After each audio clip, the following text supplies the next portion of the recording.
10 ఇయర్స్లో నేను ఎక్కడుంటానో నాకు తెలియదు. అలాగే మీకు తెలుసు, మీకు విజువల్స్. నాకు కూడా నేను 20-25 ఉన్నప్పుడు నాకు కొన్ని విజువల్స్ కనిపించేటివి. ఇట్లా నేను నిలబడ్డ జనాలు, అరుపులు, ప్రేమ, సినిమా ఇట్లా నాకు కనిపిస్తుంటుంది. మీకు కూడా మీరు చెప్తున్నప్పుడు అది నేను కనెక్ట్ అయ్యా. అది ఆ విజువల్స్ కనిపించినా ఈరోజు నేను ఇక్కడ ఉంటా అని నాకు తెలియదు. 10 ఇయర్స్ తర్వాత ఎగ్జాక్ట్లీ లైఫ్ ఎలా ఉంటుందో మనకు తెలియదు. మీరు ఇంత జర్నీ చూశారు కాబట్టి మీకు ఆ విజువల్స్ కనిపించాయి, ఈరోజు ఇక్కడ ఉన్నారు. కానీ మధ్యలో స్ట్రెస్ తీసుకున్న రోజులు ఉండింటాయి, డౌట్ పడ్డ రోజులు ఉండింటాయి. ఇట్లాంటివి మీకు ఏం జరిగింది, దాన్ని ఎలా డీల్ చేశారు, మాకేమన్నా అడ్వైస్? ఎందుకంటే వీళ్ళందరికీ కూడా 5 ఇయర్స్లో ఎక్కడుంటారు, 10 ఇయర్స్లో ఎంత పెద్దగా అవుతారు, ఏం ప్రాబ్లమ్స్ వస్తాయో మనకు ఎవరికి తెలియదు. మన శ్రమ మనం చేయాలి 100%. బట్ ఇమోషనలీ, మెంటలీ, సైకలాజికలీ ఎలా ఉండాలో I think there is no better than this man and his journey. ఎవరి లైఫ్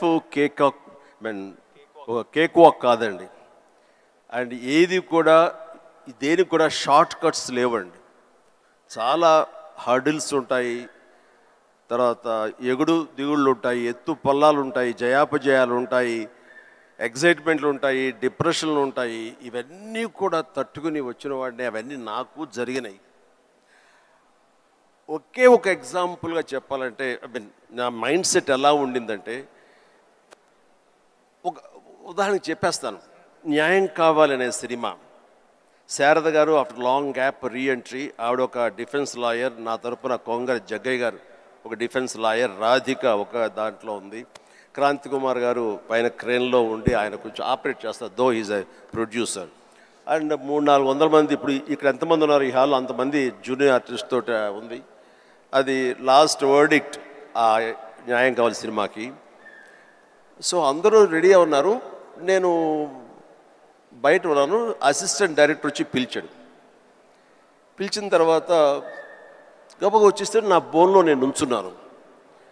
అందరూ ముందు ఆయన, ఏంటంటే మేము కూడా పిలవాలా, వచ్చి ఇక్కడ పడి ఉండారా మీరు, ఏంటంట అప్పుడే సూపర్ స్టార్ అనుకుంటున్నారు మీరేమన్నా, ఉండండి ఇది పెద్ద పెద్ద యాక్టర్లు లేరా, జగ్గయ్య గారు, శారద గారు అనేసరికి ఒక్కసారి గుండె పిండేసెట్ అయింది విజయ్.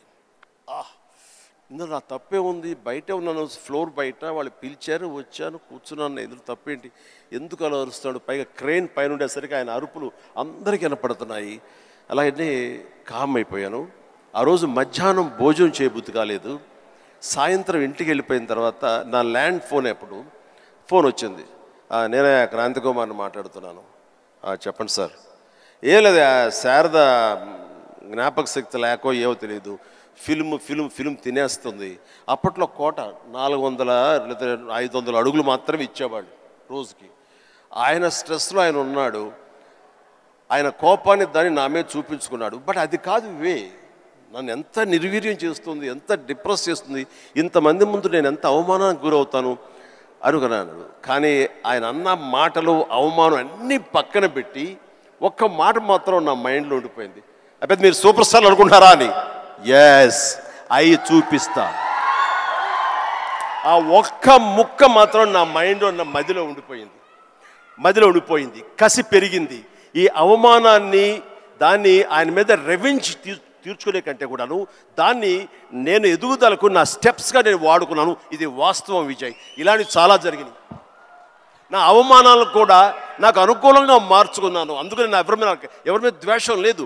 ఎవరు ఏమన్నా సరే, ఏ అవాకులు పేలినా సరే ఇలా కూర్చొని నవ్వుకుంటూ ఉంటాను. సార్, ఎందుకంటే ఎంత హార్డ్వేర్ వచ్చాడు నాకు మాత్రమే తెలుసు. అంత హార్డ్వేర్ వచ్చాడు నాకు ఇవన్నీ తట్టుకోవు, నా దాకా రాదు. That's it.